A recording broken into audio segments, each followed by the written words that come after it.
Did you know there was an emperor who banned clothes? No, not that guy yet. This is a true story about a Roman emperor who may have been even more crazier than Caligula, and as a bonus, we'll also feature one of our favorite philosophers, Diogenes, at the end, so stay tuned. Meet Elagabalus, the most crass and scandalous ruler of the Roman Empire, who took his insanity to such a level that he is still remembered 1800 years later. He was known for throwing gold coins from a tower, enjoying watching chariot races while sipping wine, and hosed feasts inviting 8 men of only one type, bald, short, or fat. One day, while strolling through the streets of Rome, he saw a beautiful young man wearing a fine linen tunic and immediately had a thought. Why am I not the one wearing this beautiful piece of cloth? That's it. From now on, no one in my empire will wear clothes. All men are created equal, and I am just a lucky one who got to this fine piece of linen first. And so he issued an edict stating that all clothes must be burned and everyone must walk naked from now on. The citizens of Rome were confused.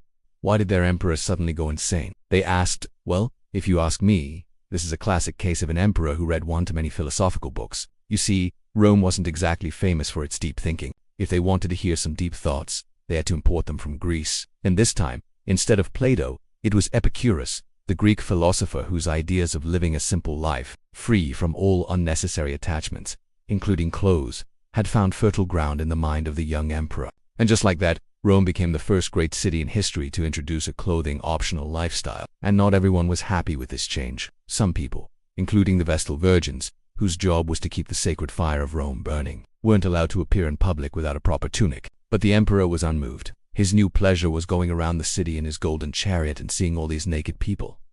It was so much fun. Then one day he saw a woman, and it wasn't that she was more beautiful than others. There were plenty of those. It was her tunic that had a tiny picture of Aphrodite, the goddess of love, and it made her look even hotter.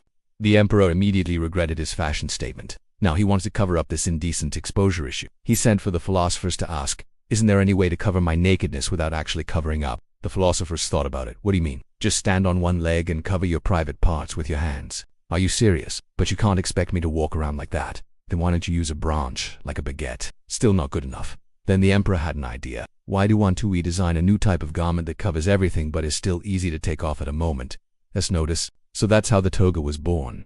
A piece of rectangular fabric that could be wrapped around your body in countless ways, both practical and aesthetic. The problem was that now the emperor couldn't walk around the city and point at people's genitals anymore. Oh, and not to mention that the new garment was very expensive to produce, so common folk couldn't afford it. But the greatest complaint was coming from the tailor guilds, who now were out of work.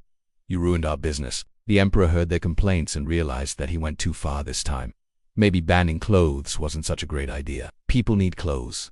I need clothes. I need my tailors back. So he re-released another edict stating that clothes are back. Everyone must wear them from now on. Our story wouldn't be complete if we didn't mention Diogenes. When he heard the emperor's new decree, he said, that's right, Elagabalus. Let the togas flow. But then when the emperor went back to his old habit of stinking up the place, Diogenes had to leave Rome. On his way out, he met a tailor and asked him what happened to his business. Oh, the emperor doesn't want us to make clothes anymore. So Diogenes asked, do you want to make me a tunic? Of course I do. Then Diogenes gave him a piece of silver and said, here's your payment in advance. See you later.